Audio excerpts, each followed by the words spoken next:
Namaste. Food stories by Pallavi कौशिकमध्ये तुमचं सगळ्यांचं स्वागत आहे. आज आपण एक महत्त्वाची गोष्ट बघणार आहोत, ते म्हणजे कुकिंग बेसिक्स किंवा स्वयंपाकाची पूर्वतयारी. तर स्वयंपाक काय आहे? तर स्वयंपाक भरपूर लोकांसाठी आर्ट आहे, काही लोकांसाठी टेक्निक आहे, सायन्स आहे, काही लोकांसाठी पॅशन आहे. पण माझ्या दृष्टीने स्वयंपाक हे एक लाईफ स्किल आहे, अशी गोष्ट की जी प्रत्येकाला आलीच पाहिजे. आज आपण जगाच्या कानाकोपऱ्यात पोचलो आहे आणि बऱ्याच वेळेला ऑब्लिगेशन म्हणून तुम्हाला गोष्टी स्वयंपाक करावा लागतो. गोष्टींची बाहेर अवेलेबिलिटी नसते, आपल्याला पाहिजे तसं आपलं इंडियन फूड मिळत नाही. मग अशा वेळेला आपल्या किचनमध्ये जी लोक नव्याने स्वयंपाक करतात, तर त्यांच्यासाठी म्हणजे गोष्टी फॅसिलिटेट करण्यासाठी आपल्या किचनमध्ये काय काय हवं असायला पाहिजे, कुठले इन्ग्रेडियंट असायला पाहिजे, कुठले साहित्य असायला पाहिजे, त्यांची तोंड ओळख, त्यांचे पॅरामीटर्स काय, ते कसे ओळखायचे, तर ह्या रिलेटेड आपण 4 भागांमध्ये ही सिरीज करणार आहोत. ॲक्च्युअल स्वयंपाक करण्यापूर्वी स्वयंपाकाची पूर्वतयारी किंवा स्वयंपाकाच्या दृष्टीने आपण काय काय गोष्ट आपलं किचन इक्विप करू शकतो ह्याच्या रिलेटेड हा व्लॉग आहे. तर आपण आज चालू करूया ग्रेन्सने, धान्य.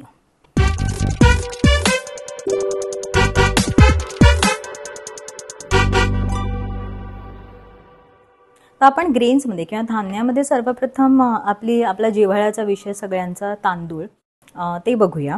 तर तांदूळामध्ये असंख्य व्हरायटीज आहेत, पण आपल्याकडे साधारणपणे ज्या व्हरायटी पॉप्युलर आहेत त्या आपण बघूया आणि त्या ओळखायच्या कशा आणि त्याला पाण्याचं प्रमाण कसं लागतं हे आपण थोडक्यात समजून घेऊ.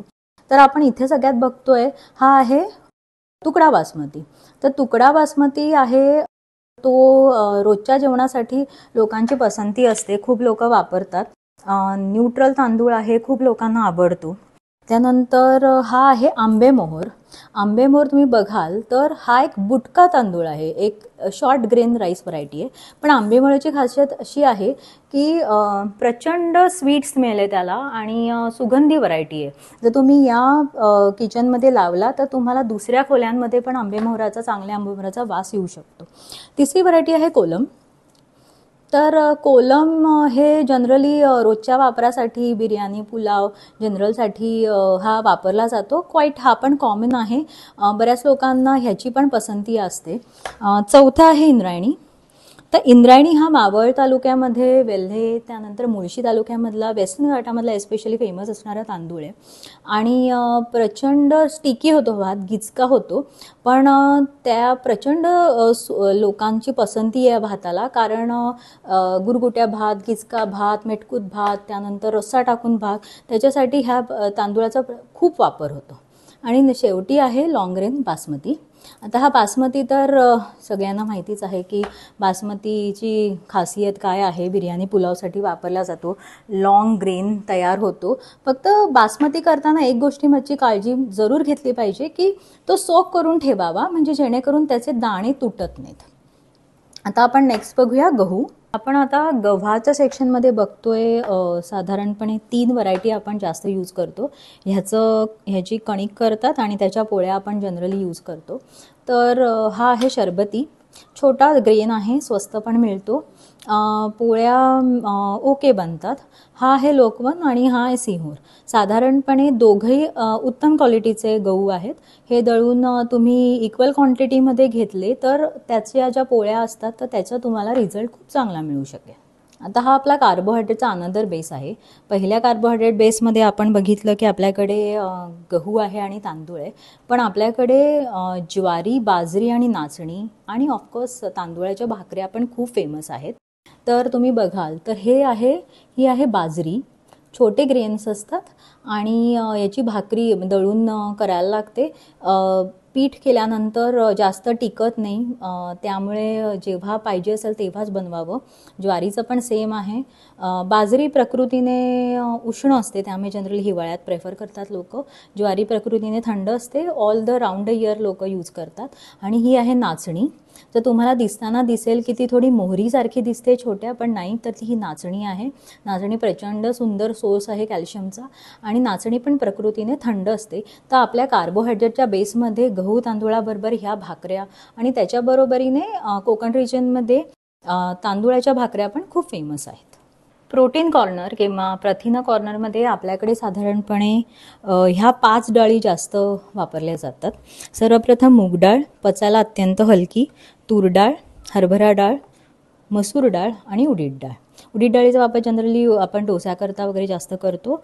मसूर डाळ पण रोजच्या वापरामध्ये आपण वापरतो. हरभरा डाळ ही बेसन किंवा पुरणपोळी वगैरेसाठी यूज करतो. पण ह्या मूग डाळ आणि तूर डाळ हे बऱ्यापैकी रोज वापरात येणाऱ्या डाळी आहेत. मूग डाळ ही पचायला भरपूर हलकी असते. आणि जर तुम्ही डिफरन्स बघितला हरभरा डाळीमध्ये तर म्हणजे दिसायला दोघे सेम आहेत, सिमिलर आहेत. पण हे बघा, ह्याचे थोडेसे दाणे भरड असतात आणि तूर डाळीचे दाणे एकदम प्लेन असतात. प्रोटीन कॉर्नरमध्ये आपण थोड्या ॲडिशनली पण गोष्टी बघतोय. तर ही सगळी कडधान्य आहेत. ही कंपल्सरी सोक करायला लागतात, ओव्हरनाईट कंपल्सरी भिजवायला लागतात. आणि त्याला त्याच्याशिवाय तुम्ही शिजवता येत नाही. तर हे आहे अख्खा मूग, हिरवा मूग म्हणतात त्याला. त्यानंतर हे आहे छोले, राजमा, किडनी बीन्स, त्यानंतर अख्खा मसूर, मटकी आणि चणे. तर ह्या म्हणजे हे प्रचंड हाय प्रोटीन असणारे ही धान्य आहेत. कार्बोहायड्रेट्स आणि आपल्याकडे प्रोटीन झाल्यानंतर आपण आता बघूया की फॅट्स कंटेंट, तेलं एस्पेशली, तेल, तूप. तर तेलं आपल्याकडे खूप सारे प्रकारची येतात.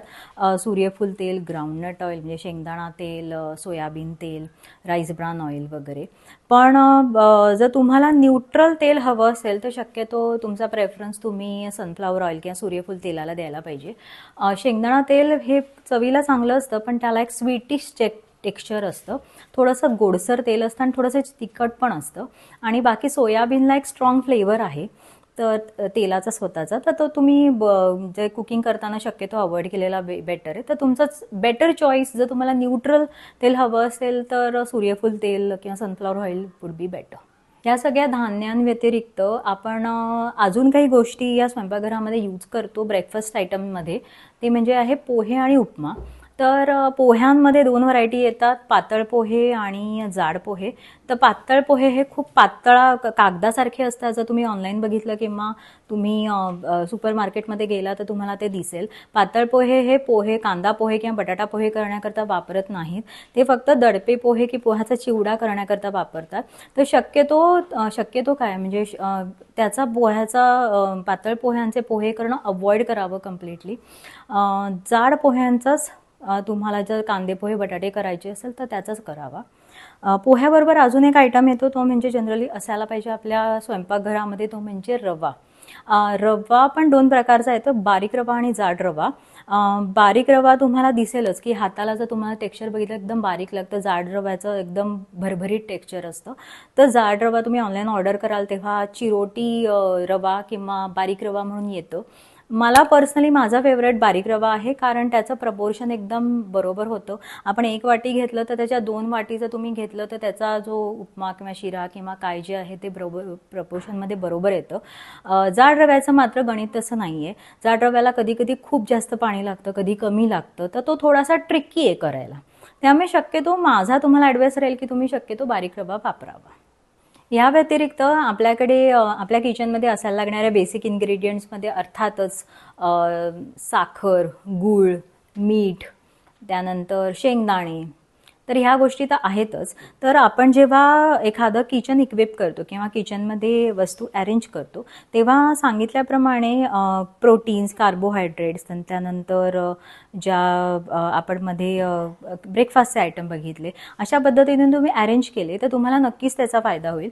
मी डिस्क्रिप्शन बॉक्समध्ये नक्की सांगते की त्याच्या तुम्हाला लिस्ट तिथे मी देते की तुम्ही समजा नव्याने किचन जर अरेंज करत असाल तर त्याला तुम्ही काय काय आयटम हे गरजेचे आहे, मॅन्डेटरी आहे, तुम्ही घ्याच.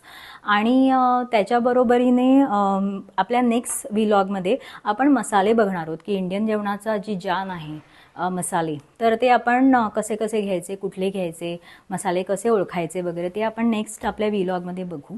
आणि माझा व्हिडिओ जर तुम्हाला आवडला असेल, तुम्हाला ह्या गोष्टी अजून काही गोष्टी तुम्हाला इंटरेस्ट असेल तर नक्की मला कमेंटमध्ये सांगा.